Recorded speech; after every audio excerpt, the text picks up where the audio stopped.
Apa yang terjadi jika Anda berurusan dengan putri seorang agen yang sudah pensiun? Film ini memberi Anda jawaban yang brutal. Semuanya dimulai dengan momen yang mengerikan. Seorang pria sedang menelepon ketika ia menyadari putri kesayangannya akan diculik. Brian, sang ayah, segera berubah menjadi agen. Ia tetap tenang, menyuruh putrinya bersembunyi di bawah tempat tidur dan fokus. Kemudian, ia memberikan instruksi yang tepat. Dalam 5 hingga 10 detik sebelum ia diculik, ia harus meneriakkan semua yang dilihatnya. Warna rambut, warna mata, tinggi badan, bekas luka, apa saja. Tepat saat ia selesai berbicara, para penculik menyerbu masuk. Mereka menangkap gadis itu.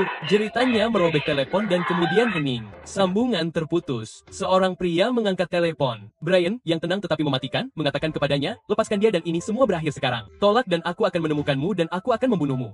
Petik 2. Penculik itu mencibir. Semoga berhasil. Semoga berhasil. Petik 2. Kesalahan besar. Yang tidak ia ketahui adalah Brian bukanlah ayah biasa. Ia adalah mantan agen elit yang dilatih untuk membunuh. Ya, dia kehilangan banyak momen keluarga. Itulah sebabnya istrinya meninggalkannya dan menikahi pria kaya. Namun, Brian selalu mencintai putrinya lebih dari apapun. Dia bahkan membuat album foto untuk setiap ulang tahun putrinya. Jadi, begitu putrinya diculik, dia siap berperang. Dia meminta bantuan seorang teman lama di intelijen untuk membantu menganalisis panggilan tersebut. Mereka dengan cepat mengidentifikasi para penculik sebagai geng Albania yang pindah ke Paris setahun yang lalu. Tato apa yang dimiliki salah satu dari mereka? Lencana geng. Modus mereka, merayu turis wanita di bandara, mendapatkan alamat mereka, dan menculik mereka dalam beberapa hari. Gadis-gadis itu dibius dan dijual ke perdagangan seks di seluruh Eropa. Sejak putrinya diculik, Brian hanya punya waktu 96 jam untuk menyelamatkannya. Tidak mau membuang waktu, dia naik pesawat ke Paris, mendengarkan suara penculik berulang-ulang.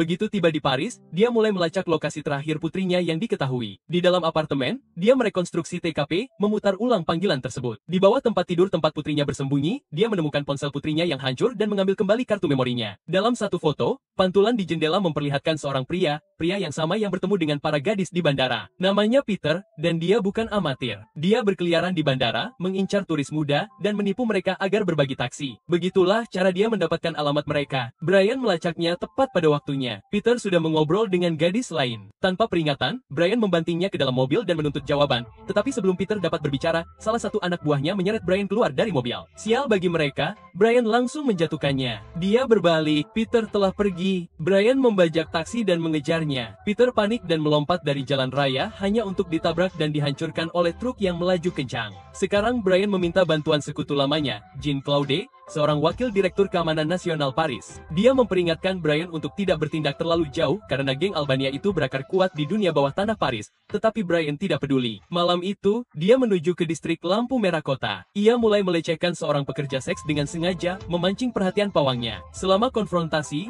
Brian memasang pelacak pada pria itu. Kemudian, dengan seorang penerjemah yang mendengarkan, ia memantau pergerakan geng tersebut. Tak lama kemudian, ia mendengar para pria itu menyebutkan masalah dengan pengiriman baru. Brian mengikuti mereka ke sebuah gudang, berpura-pura menjadi pelanggan. Di dalam, itu adalah mimpi buruk. Gadis-gadis dibius dan tidak sadarkan diri. Bekas suntikan ada di sekujur lengan mereka. Tiba-tiba, Brian melihat jaket putrinya. Ia menyerbu masuk, memukul klien itu hingga pingsan, dan menanyai gadis itu. Tetapi gadis itu sudah terlalu mabuk untuk berbicara. Kemudian, petugas keamanan muncul. Brian berjuang menerobos, menangkap gadis itu, dan berlari. Lebih banyak penjaga datang. Ia berjuang sambil mundur, melompat ke dalam mobil, dan melaju kencang. Saat melarikan diri, ia menabrak tabung gas dan seluruh tempat itu terbakar. Para penjaga melompat ke mobil mereka dan mengejar. Satu kendaraan mencoba menghalangi Brian dari depan, tetapi ia menabrakkannya dari tebing dan terhuyung-huyung di tempat. Sekarang, dua orang lagi membuntutinya. Brian berbelok di samping mereka, menghindari peluru sambil menabrak sisi mobil mereka. Salah satu mobil kehilangan kendali dan menabrak lampu jalan. Hanya satu pengejar yang tersisa. Brian memancingnya ke bawah truk sampah. Pandangan pria itu terhalang. Dia bahkan tidak sempat bereaksi. Kematian seketika. Saat Brian melarikan diri dari lokasi konstruksi, dia tiba-tiba menyadari bahwa dia sedang dibuntuti oleh agen keamanan nasional. Dengan senyum licik, dia menunjukkan tanda hati, lalu dengan cepat kehilangan mereka. Kemudian, gadis yang diselamatkan itu memastikan jaket itu memang diberikan kepadanya oleh putri Brian. Dia ingat mereka dibawa ke sebuah pesta, sesuatu tentang pintu merah besar di Paradise Street. Brian bergegas menghampiri. Saat dia melangkah ke halaman, dia tahu dia berada di tempat yang tepat. Dia menunjukkan kartu nama, Jean-Claude sebagai wakil direktur keamanan. Nama itu penting. Anak buahnya segera membawanya ke atas. Brian mengamati tata letak, menghitung musuh dan dan jalan keluar. Kemudian dia bertemu dengan bos. Berpura-pura menjadi pejabat pemerintah yang memungut biaya perlindungan, Brian memulai obrolan santai. Lalu dia melihatnya, tato itu. Dia mengeluarkan secarik kertas dan meminta pria itu membacanya. Semoga berhasil.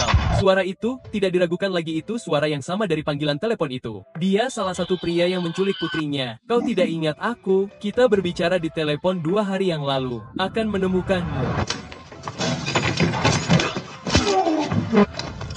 Dalam sekejap, ruangan itu meledak dalam kekacauan. Peluru berterbangan, tubuh berjatuhan. Brian membersihkan lantai seperti hantu. Dia mundur ke lorong, mengambil posisi di dalam ruangan lain. Seorang penjaga bergegas, tertembak di kepala. Jatuh. Dalam hitungan detik, seluruh lantai atas dibersihkan. Kamar demi kamar. Brian mencari. Masing-masing kamar menahan seorang gadis. Dibius tidak sadarkan diri, baru berusia 18 tahun. Namun putrinya masih hilang. Lalu dia menemukan sahabat gadis itu, tetapi sudah terlambat. Dia sudah meninggal karena overdosis. Brian menyeret seorang pria berjanggut ke tempat persembunyian. 2 batang baja menancap di kakinya. Lalu datanglah kabel-kabel, listrik tegangan tinggi. Ia menunjukkan foto kepadanya, menuntut jawaban. Tetapi pria itu hanya melontarkan hinaan. Tidak masalah. Brian membungkamnya. Tidak ada kesempatan untuk menggigit lidahnya, lalu membalik tombol. Kejutan demi kejutan. Tetap saja, pria itu menolak untuk berbicara. Brian menyalakan arus. Waktu hampir habis. Akhirnya, pria itu menyerah. Ia mengungkapkan bahwa putri Brian adalah perawan langka yang disediakan untuk dilelang. Pembelinya, seorang pria bernama Seth Claire. Brian memiliki apa yang ia butuhkan.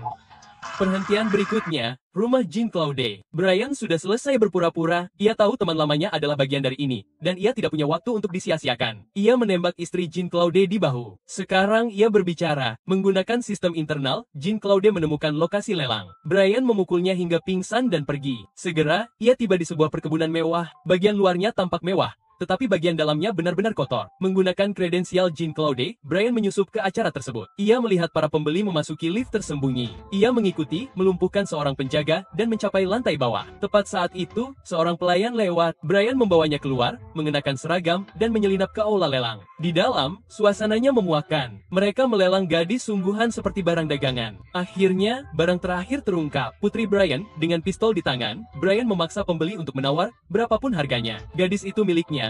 Tetapi saat ia hendak meraihnya, ia disergap dari belakang. Semuanya memudar menjadi gelap. Ia terbangun di ruang bawah tanah, tangannya dirantai ke pipa. Di depannya berdiri Seth Claire, pria yang menjalankan lelang. Brian menawarkan uang untuk gadis itu. Tetapi Seth Claire dengan dingin menjawab, ini bisnis. Tidak ada pengembalian uang, tidak ada pengembalian. Petik 2. Kemudian ia memberi isyarat kepada anak buahnya, singkirkan dia. Salah satu penjaga tiba-tiba mencengkeram Brian dari belakang, mencekiknya dengan keras. Tetapi Brian melihat baut yang longgar di pipa langit-langit. Ia mencengkeram rantai, menarik sekuat tenaga, dan pipa itu jatuh, mengenai kepala penyerang itu tepat di kepalanya. Penjaga lainnya menyerbu. Brian membalas dengan sundulan kepala yang brutal, membuatnya pingsan. Penjaga ketiga mencabut senjatanya, tetapi Brian menepisnya dengan alat pemadam kebakaran. Tanpa ragu, ia menerjang maju, mengambil senjata lain, dan mengarahkannya ke arah mereka, membunuh penyerang itu seketika. Seth Claire panik dan mengangkat tangannya. Tetapi Brian tidak ingin menyerah. Ia menginginkan rasa sakit. Ia menembak Seth Claire di keempat anggota tubuhnya. Baru setelah itu pria itu mulai berbicara. Pembeli itu, katanya, berada di kapal pesiar yang berlabuh di pelabuhan. Brian bahkan tidak berkedip. Ia mengangkat senjatanya dan menurunkan peluru. Segera, Brian melihat putrinya dikawal ke kapal pesiar. Ia meraih mobil terdekat, menginjak pedal,